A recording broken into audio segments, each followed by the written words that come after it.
I am what you call it, a product of that. He changed coach in the middle of the season, still ain't win a game. Yeah. In the NFL. So, who do you blame then? They blaming Kyle Orton? But I think this is a rebuilding process. Sometimes teams go through a rebuilding process. You might lose some players. You might lose some coaches. See, and I think though when you're rebuilding, for 11 years. See, that's what I'm saying. What these teams try to do is say 3 years most. They'll say, okay, well, we lose this player, let's plug this player in and see how that works. Sometimes you just need to tear everything down and start from scratch. I think that needs to happen in Detroit. In the Palace. No, y'all need to burn the Palace to the ground. I'm happy with Boston did to y'all because I don't appreciate what y'all came in the Palace and did on Friday. See, when you play with big boys, this is what happens. I know y'all be in the 4th class and y'all in the 1st class. But see, that's what I don't like about Miami. Miami will bully the little teams. Yeah. And then when it comes to the big boys now, because they said we're 1-6 against the top 5 teams in the NBA. Yeah, our record is something like how the Lakers zone is, where the Lakers were having problems with these top teams. But since we talking losing, the Kings are losing, the Cavs.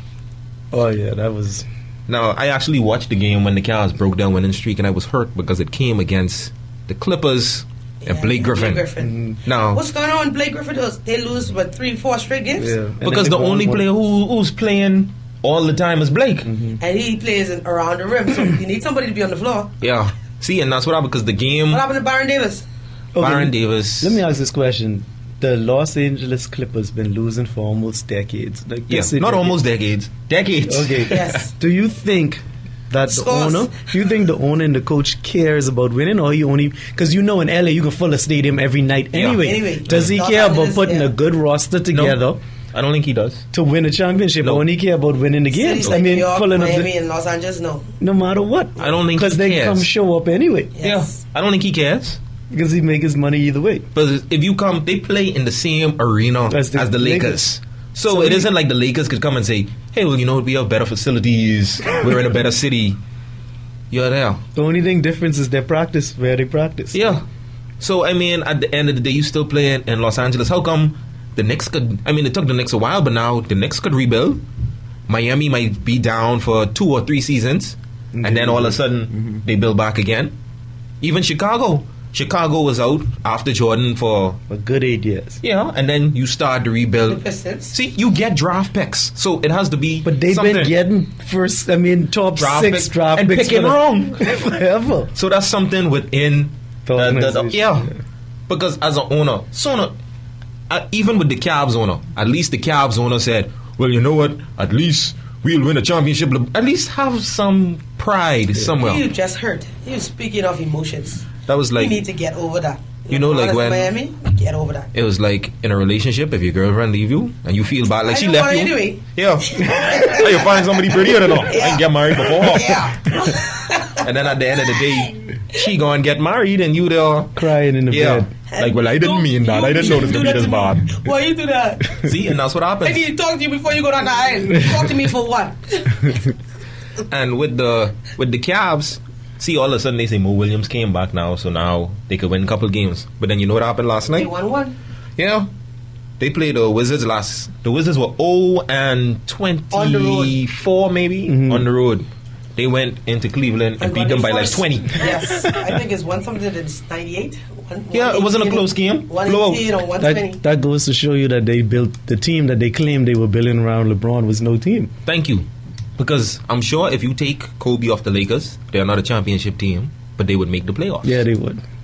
If you take LeBron, if you plug out any one of the big 3 on the Heat, they still would make the playoffs. You mean from scratch or as a No, as they are now. If you because who is missing from the Cavs? You move Shaq. Shaq wasn't like a big factor last year for the Cavs. It wasn't a big factor. You still have all your perimeter players. One factor was LeBron. Thank you. I saw an article online. I always say I have to give him his props because from he came into the league, he lived up to his hype and his ability to play the way he should play. See, so in retrospect, maybe we should go back and give LeBron the MVP for every year he was in the league for just playing on the Cavs and making them look respectable. Retrospect, I respect that. Because obviously, the Cavs are not. No, maybe they are who we thought they were. Because we seeing the truth. What do they say? The proof is in the pudding. Yeah. Yes. I want to believe now. I think when he builds, he's get crazy and he just score 50 easy. I think that's in LeBron's head. Yeah. When I want to play, feel it? Yeah. He said, "Okay, y'all fooling with me." Because who one-on-one is going to stop He had something LeBron? to prove to Cleveland when he went back to Cleveland. Yeah.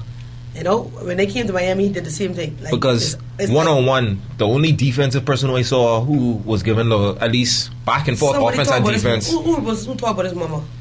Oh, that was. You mean the fan? Yeah. Which fan is that? That was a fan in. That was Detroit, wasn't that Detroit? Yeah. Yeah, the fan. So I'm telling you, Detroit, when they come again, I'm a Pistons fan. He's going to put it on Detroit just for that. Yeah, because LeBron said you can say whatever you want to say. He's carry feelings, we call don't it. be disrespectful.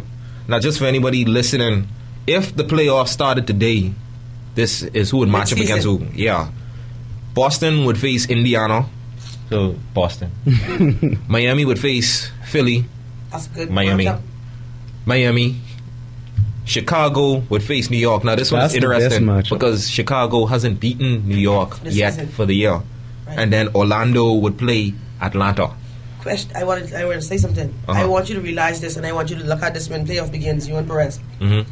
You don't matter if you meet a team, if you're a top seed team like Miami and Boston, you meet a team like Philly and Atlanta. Mm-hmm. You know, it's the scary part, but you're going to win that series, you know. But Philly ain't have nothing to lose. No, you're going to win that series, but guess what? Philly just beat San Antonio. Break up to the next series. Mm-hmm. Yeah, because Philly just beat San Antonio the other night. Break right up. See, so that's what I is worried about playoff. I say another team because Atlanta's a team that folds. Just last year. 2 years ago. Mm-hmm. Last year, fold up. 2 years ago. When they played Orlando, they got beat by an average of 20 points a game. Mm-hmm. Yeah. No, I mean Atlanta 2 years ago, not this one. Okay. You remember Atlanta, they gave somebody a tough run for the money. I think that was the Celtics. Yeah, took them to 7 games. Right. That's the year the Celtics won, right? Yeah. Right. Mm-hmm. And when you go to the West. You can see in other series that Atlanta games were wearing in on the Celtics. Yeah. No, and then the Celtics went to like 7 on every game after. Yeah, except when they went to the finals. Mm-hmm. Right. When you head to the West, San Antonio against Portland, that could be a tough series. Not really, but like it goes back to what I'm telling you. It could be a little tough. They would win. San Antonio would win, but it'd be break up in the process. Yeah. Then you go Dallas and Utah. Now with the situation with the coach, I would have picked Utah in that series because Dallas always folds in the playoffs. And only with one player. Yes, we would pick them because you don't call Tyson Chandler a player, and Jason Kidd is too. No, I like Tyson Chandler. He's alright. I like him. He's alright. He catches alley hoops. That's all he does. He's a monster under there. Come on. He catches alley hoops. He can block blocks, doubles. He give you something. Moving right along. Lakers and Denver. I don't think this matchup is going to stay as this because I think Carmelo is moving before the trade deadline. Thursday? New York. Yeah, I think he's getting home. New York. And then you'd have Oklahoma City and New Orleans, another little tough matchup. That's going to be an interesting series if that stands. Yeah. Because both of those teams, you don't know which team coming out to play to win each night. You know what? I go to Oklahoma on that one. For just a quick moment, let's take a break and we'll be right back. Okay.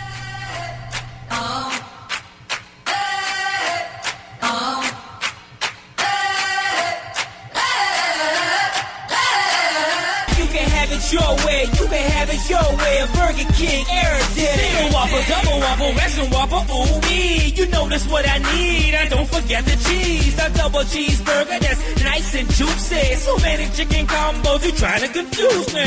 Original grill, don't forget the tender crisp. Those tender chicken tenders, man, I love this. And I don't want the fries, just give me onion rings. Yeah, have it my way, man, I come to Burger King. Yeah. BK, you can have it your way.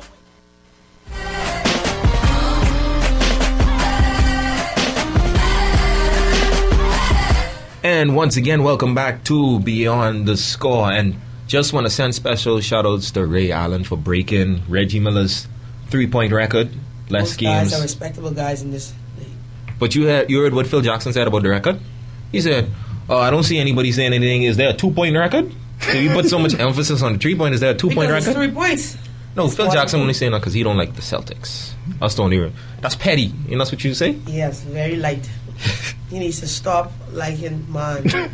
I think we can copyright that for that's a slogan. That's Phil Jackson needs to stop doing. He needs to worry how his Lakers gonna get a win in the playoff. They can get a couple wins.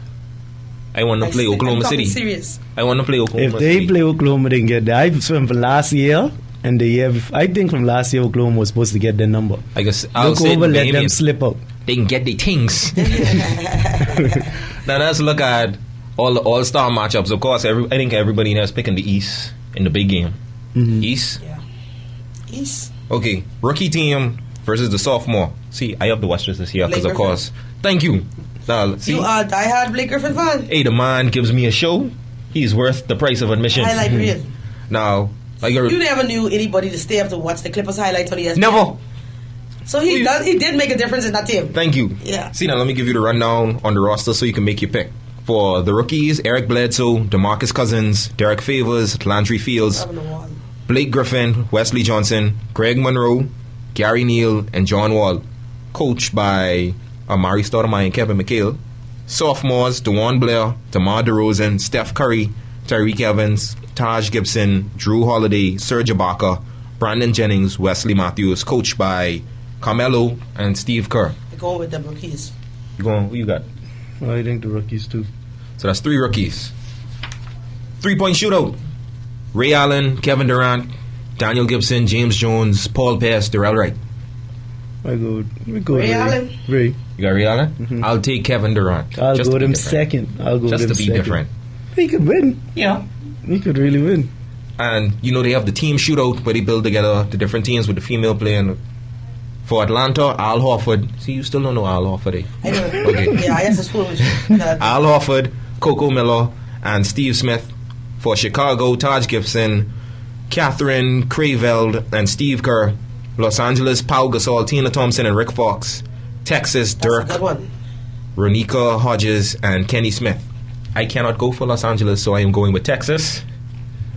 Why Texas? Dirk and Kenny Smith. Okay. I think I'll go with Team Chicago. I go with Lakers, LA, Team LA. Blasphemy.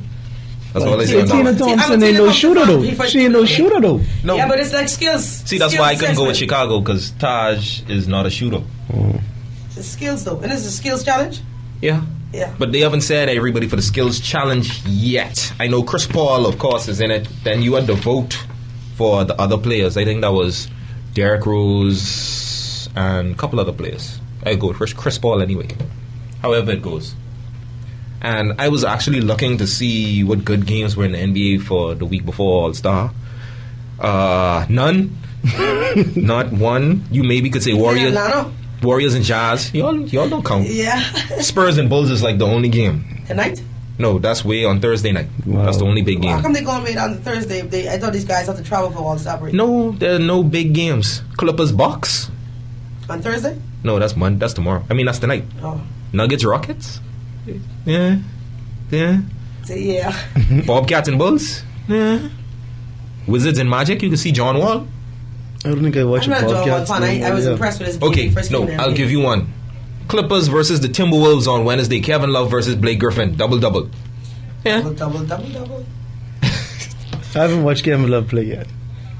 I'm sorry. I haven't watched him. Old white truck. You see him going on the highway in the States? Yeah, you put him up with some gas, so you know where you're going. I would pass you slowly. That's him. And that's going to wrap things up for us today. That is Beyond the Score on behalf of all my guests and my technical producer, Katura Clark. That's it for us. Thank you to our sponsors, Burger King, and we'll see you again next week.